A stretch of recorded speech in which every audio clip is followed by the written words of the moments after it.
불자님들, 밤이 깊어갈수록 마음속에서 끓어오르는 분노와 억울함 때문에 잠 못 이루는 경험 있지 않으십니까? 낮에는 그럭저럭 참고 넘어갔던 일들이 어둠이 내리면서 더욱 선명해지고 마치 영화를 다시 보는 것처럼 그 순간들이 반복되어 떠오릅니다. 직장에서 받은 부당한 대우, 가족들의 이해받지 못하는 말과 행동, 친구나 지인들의 배신감 같은 것들이 잠자리에 누워서야 더욱 또렷하게 떠오르며 가슴을 답답하게 만듭니다. 그런 순간 보살님들의 마음은 마치 끓는 물과 같아서 도무지 가라앉지 않고 뒤척이며 밤을 지새우게 되지 않습니까? 어떤 분들은 억울한 상황을 머릿속으로 수십 번 반복하며 내가 그때 이렇게 말했어야 했는데 왜 그런 식으로 나를 대했을까라는 생각에 빠져 새벽까지 잠들지 못하기도 합니다. 이런 분노와 억울함은 단순히 그 순간만의 문제가 아닙니다. 밤마다 반복되는 이런 감정들은 우리의 몸과 마음을 깊이 상하게 하고 다음 날의 일상까지 어둡게 만들어버립니다. 그렇다면 부처님께서는 이런 상황에서 우리에게 어떤 지혜를 말씀해 주셨을까요? 오늘 이 시간에는 밤잠을 설치게 만드는 억울함과 분노를 다스리는 부처님의 4가지 가르침을 함께 살펴보겠습니다. 이 가르침들을 통해 법우님들이 평안한 밤을 보내시고 맑은 마음으로 새로운 하루를 맞이하실 수 있기를 간절히 기원합니다. 첫 번째로 분노의 본질을 바르게 이해하는 것입니다. 법구경에서 부처님께서는 이렇게 말씀하셨습니다. 분노는 숯을 집어 다른 사람에게 던지려 하는 것과 같으니 먼저 자신의 손이 타버린다. 이 말씀의 깊은 뜻을 생각해 보십시오. 우리가 누군가에게 분노할 때 그 분노로 인해 가장 먼저 상처받는 사람은 바로 우리 자신입니다. 상대방은 편안히 잠들어 있을지도 모르는데 정작 우리는 그 사람에 대한 분노 때문에 밤새 뒤척이며 고통받고 있는 것입니다. 실제로 한 불자님의 이야기를 들려드리겠습니다. 이분은 직장 상사의 부당한 대우 때문에 매일 밤 분노에 시달렸습니다. 상사가 자신의 공로를 가로채고 동료들 앞에서 모욕적인 말을 했던 일들이 밤마다 떠올라 잠들 수가 없었습니다. 그런데 어느 날 우연히 그 상사가 집안 사정으로 인해 매우 힘든 상황에 있다는 것을 알게 되었습니다. 그제야 이분은 깨달았습니다. 상사의 거친 행동은 자신에 대한 개인적인 악의가 아니라 그 사람 자신의 고통에서 나온 것이었다는 사실을 말입니다. 부처님께서는 또한 이렇게 말씀하셨습니다. 미워하는 마음으로는 미움을 없앨 수 없고 사랑하는 마음으로만 미움을 없앨 수 있다. 이것은 영원한 법칙이다. 분노와 억울함이 떠오를 때마다 이 말씀을 기억해 보십시오. 그 감정에 휩싸여 계속 그 상황을 되새기는 것은 상처 위에 소금을 뿌리는 것과 같습니다. 대신 그 순간 마음을 고요히 가라앉히고 분노의 불길이 나 자신을 태우고 있다는 사실을 깨달아야 합니다. 실천 방법을 말씀드리겠습니다. 밤에 분노나 억울함이 떠오르면 먼저 깊게 숨을 3번 들이마시고 내쉬십시오. 그리고 마음속으로 이렇게 말해 보십시오. 이 분노는 나를 상하게 할 뿐이다. 나는 이 분노를 내려놓겠다. 처음에는 쉽지 않을 것입니다. 하지만 꾸준히 연습하다 보면 분노의 불길이 일어나는 순간 그것을 알아차리고 다스릴 수 있게 됩니다. 부처님의 이런 가르침을 통해 우리는 분노의 진정한 모습을 보게 됩니다. 분노는 우리를 보호해 주는 것이 아니라 오히려 우리를 해치는 독과 같은 것입니다. 이것을 깨달은 순간부터 우리는 분노로부터 자유로워질 수 있습니다. 두 번째로 자비심을 통한 마음의 치유입니다. 조주선사의 어록에 이런 말씀이 있습니다.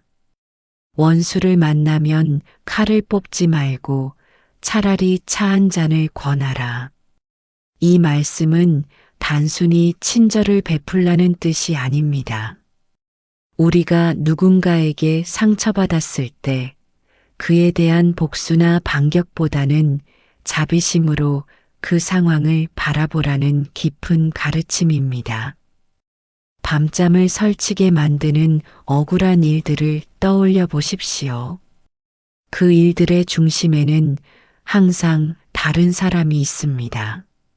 나에게 상처를 준 그 사람, 나를 오해한 그 사람, 나를 부당하게 대한 그 사람 말입니다. 그런데 부처님께서는 모든 존재가 고통 속에 살고 있으며 그 고통 때문에 때로는 다른 사람에게 상처를 준다고 가르쳐 주셨습니다. 한 번은 부처님께서 제자들에게 이런 비유를 말씀하셨습니다. 만약 어떤 사람이 아픈 곳을 건드려서 고통스러워 소리를 지른다면 그 사람을 미워하겠느냐? 아니면 그의 아픔을 불쌍히 여기겠느냐? 제자들은 당연히 그의 아픔을 불쌍히 여기겠다고 답했습니다. 부처님께서는 이어서 말씀하셨습니다. 그렇다면 다른 사람이 너희에게 상처를 줄 때도 마찬가지다. 그 사람도 마음의 아픔 때문에 그런 행동을 하는 것이니 미워할 것이 아니라 불쌍히 여겨야 한다. 실제로 자비 명상을 통해 억울함을 치유한 한 불자님의 경험을 나누어 드리겠습니다. 이분은 오랫동안 가족 간의 갈등으로 고통받았습니다. 형제들이 부모님의 재산 문제로 자신을 배제하고 독단적으로 결정하는 일이 계속되었고 그 억울함 때문에 밤마다 잠들지 못했습니다.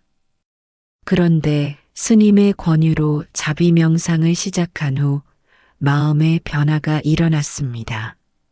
명상 중에 형제들도 각자의 어려움과 두려움 때문에 그런 행동을 했을 것이라는 생각이 들었습니다.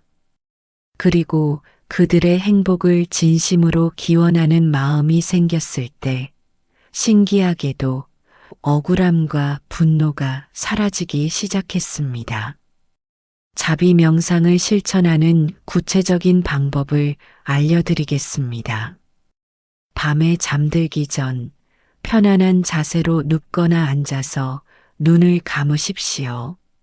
먼저 자신에게 이렇게 말해 보십시오. 내가 행복하기를, 내가 평안하기를, 내 마음이 고요하기를. 그 다음 나에게 상처를 준 그 사람을 마음속에 떠올리면서 이렇게 말해 보십시오. 그 사람도 행복하기를, 그 사람도 평안하기를, 그 사람의 고통이 사라지기를. 처음에는 마음에서 저항이 일어날 것입니다. 왜 나에게 상처 준 사람의 행복을 빌어야 하나라는 생각이 들 수도 있습니다. 하지만 이것이 바로 자비의 힘입니다.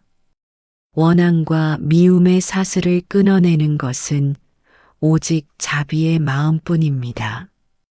금강경에서 부처님께서는 원한을 품은 마음은 번뇌의 근본이요, 자비로운 마음은 해탈의 문이다라고 말씀하셨습니다. 자비 명상을 꾸준히 실천하다 보면 상대방에 대한 미움이 점점 줄어들고 대신 연민의 마음이 생기게 됩니다. 그리고 그 순간 우리는 억울함과 분노의 감옥에서 벗어나 진정한 자유를 얻게 됩니다. 세 번째로 무상의 지혜로 집착을 내려놓는 것입니다. 한 번은 어떤 제자가 부처님께 물었습니다. 세존이시여, 저는 다른 사람들이 저를 무시하고 업신여기는 것이 너무 괴롭습니다. 어떻게 하면 이 고통에서 벗어날 수 있겠습니까? 부처님께서는 이렇게 답하셨습니다. 제자여, 강물이 흐르는 것을 막을 수 있느냐? 바람이 부는 것을 멈출 수 있느냐? 모든 것은 변하고 흘러간다. 다른 사람의 말과 행동도 마찬가지다. 그것에 집착하지 말고 물처럼 흘러가게 두어라. 이 말씀에는 깊은 지혜가 담겨 있습니다. 우리가 밤잠을 설치게 하는 억울함의 근본 원인은 바로 집착 때문입니다. 나는 제대로 대우받아야 한다. 내 노력은 인정받아야 한다. 나를 무시해서는 안 된다와 같은 생각들이 바로 집착입니다. 물론 이런 기대들이 완전히 잘못된 것은 아닙니다. 하지만 이것들에 너무 강하게 집착할 때 현실이 우리 기대와 다를 경우 큰 고통이 됩니다. 법화경에서는 이렇게 말합니다. 모든 현상은 물거품과 같고 아지랑이와 같으며 꿈과 같고 메아리와 같다. 오늘 나를 화나게 한 그 일도 나를 억울하게 만든 그 상황도 결국은 물거품과 같이 사라질 일이라는 뜻입니다. 실제로 무상의 지혜를 깨달아 평안을 얻은 한 불자님의 이야기를 들려드리겠습니다. 이분은 젊은 시절부터 자신의 능력을 인정받고 싶어 했습니다. 직장에서 열심히 일했지만 승진에서 번번이 밀렸고 동료들보다 뛰어난 성과를 냈지만 제대로 평가받지 못했습니다. 그런 일들이 쌓이면서 밤마다 억울함과 분노에 시달렸습니다. 그러던 어느 날 이분은 문득 깨달았습니다. 10년 전에 자신을 화나게 했던 일들을 지금은 거의 기억하지 못한다는 사실을 말입니다. 그때는 세상이 무너질 것처럼 억울했던 일들이 이제는 별것 아닌 추억이 되어 있었습니다. 그 순간 이분은 지금 자신을 괴롭히는 일들도 결국 시간이 지나면 사라질 것이라는 진리를 깨달았습니다. 무상의 지혜를 실천하는 방법을 알려드리겠습니다. 밤에 억울한 일이 떠오를 때 마음속으로 이렇게 물어보십시오. 이 일이 10년 후에도 나에게 중요할까? 100년 후에는 어떨까? 대부분의 경우 우리를 괴롭히는 일들은 영원하지 않고 일시적인 것들입니다.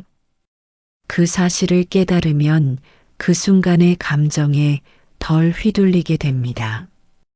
또 다른 방법은 하루를 되돌아보면서 좋았던 일들도 함께 떠올려 보는 것입니다. 억울한 일만 계속 생각하다 보면 마치 그것이 하루의 전부인 것처럼 느껴집니다. 하지만 실제로는 하루 중에 좋았던 순간들, 감사할 일들도 분명히 있었을 것입니다. 작은 것이라도 찾아보십시오. 맛있는 식사, 따뜻한 햇살, 가족의 안부 전화, 길에서 마주친 꽃 한 송이까지도 모두 감사할 일들입니다. 이런 관점의 전환을 통해 우리는 억울한 일에만 집착하지 않고 더 넓은 시야로 하루를 바라볼 수 있게 됩니다. 조주선사께서는 이런 말씀도 하셨습니다. 봄이 와도 매화는 피고 가을이 와도 국화는 핀다. 각자의 때가 있는 법이다. 우리의 인생도 마찬가지입니다. 지금 당장 인정받지 못하고 억울한 일을 당한다고 해서 그것이 영원한 것은 아닙니다. 모든 것에는 때가 있고 모든 상황은 변화합니다. 이런 무상의 지혜를 마음에 새기면 밤을 괴롭히는 억울함에서 벗어날 수 있습니다. 네 번째로 용서를 통한 마음의 자유입니다. 대예종고 선사의 어록에 이런 말씀이 있습니다. 원한을 품고 있는 것은 독을 삼키고 상대방이 죽기를 바라는 것과 같다. 이 말씀의 의미를 깊이 생각해 보십시오. 용서하지 않는 마음은 결국 자신을 독으로 채우는 것과 같습니다. 용서는 상대방을 위한 것이 아니라 바로 자신을 위한 것입니다. 많은 분들이 용서에 대해 오해하고 있습니다. 용서한다는 것은 상대방의 잘못을 없었던 일로 만드는 것이다. 용서하면 내가 당한 일을 인정하지 않는 것이다라고 생각합니다. 하지만 이것은 참된 용서가 아닙니다. 부처님께서 가르쳐 주신 참된 용서는 상대방의 잘못을 인정하면서도 그에 대한 원한과 미움을 내려놓는 것입니다. 한 번은 부처님께서 제자들에게 이런 이야기를 해주셨습니다. 어떤 왕이 부처님의 제자를 미워하여 그의 손발을 자르는 형벌을 내렸습니다.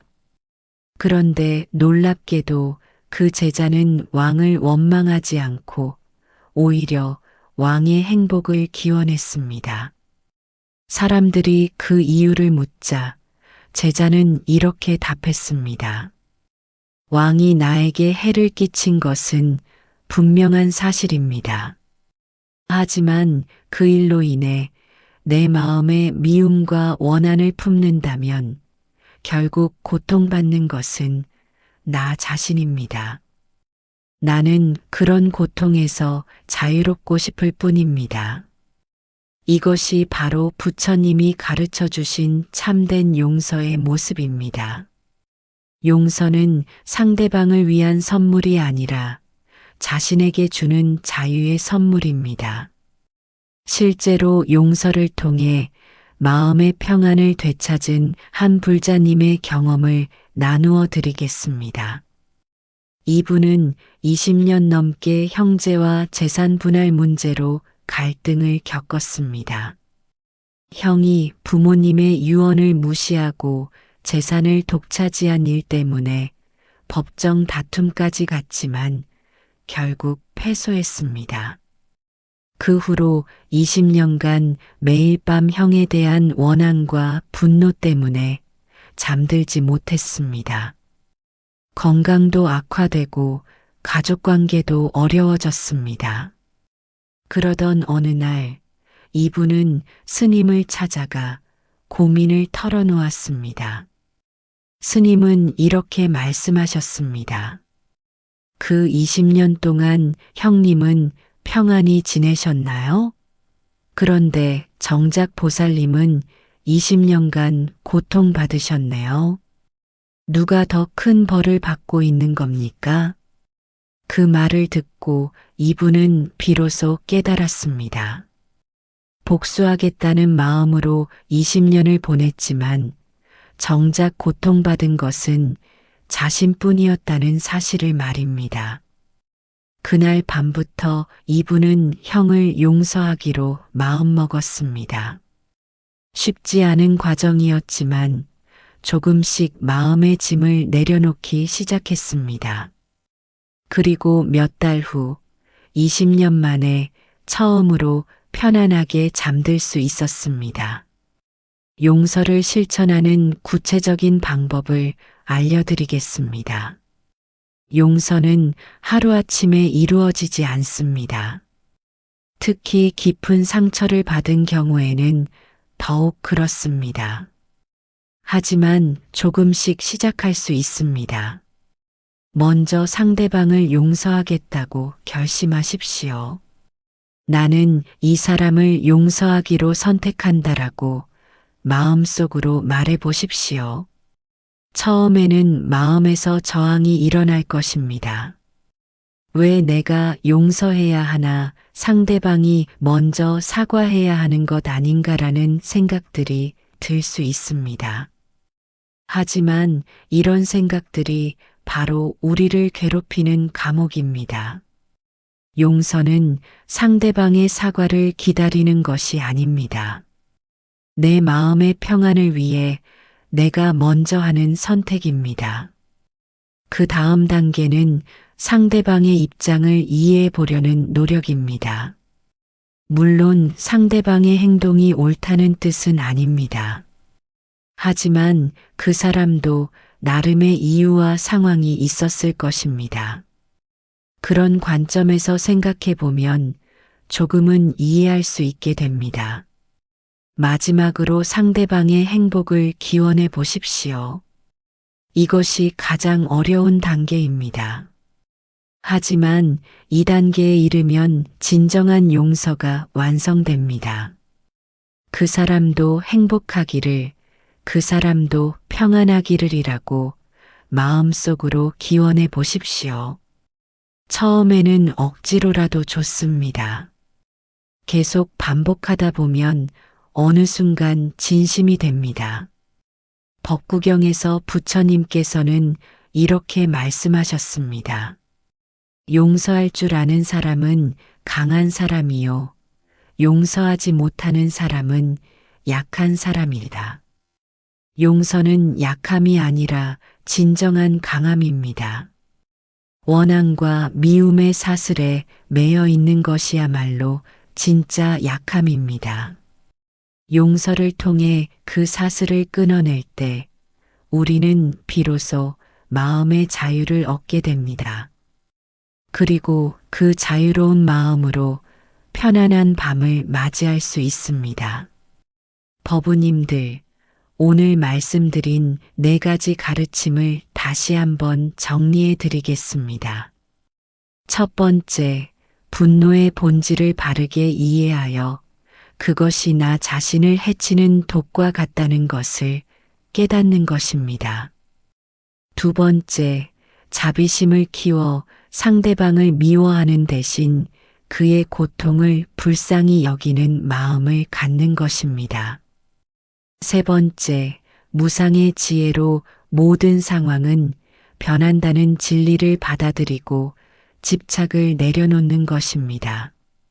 네 번째, 용서를 통해 원한과 미움의 사슬을 끊고 마음의 자유를 얻는 것입니다. 이 4가지 가르침은 하루아침에 완성되지 않습니다. 꾸준한 수행과 실천이 필요합니다. 하지만 조금씩이라도 실천해 나가신다면 분명히 변화를 경험하실 수 있을 것입니다. 밤잠을 설치게 하던 억울함과 분노가 점점 줄어들고 대신 평안하고 고요한 마음으로 하루를 마무리할 수 있게 될 것입니다. 오늘 이 말씀이 보살님들의 마음에 작은 위안이 되었기를 바랍니다. 댓글로 여러분의 경험과 생각을 나누어 주시면 감사하겠습니다. 그리고 이 영상이 도움이 되셨다면 좋아요 버튼을 눌러주시고 주변에 비슷한 고민을 가진 분들과도 함께 나누어 주십시오. 모든 불자님들이 평안한 밤을 보내시고 맑고 고요한 마음으로 새로운 하루를 맞이하시기를 간절히 기원합니다. 원하는 모든 일이 성취되시고 모든 고통에서 벗어나 참된 행복을 얻으시기를 발언합니다. 부처님의 자비와 지혜가 항상 함께 하시기를 기도드립니다. 고맙습니다.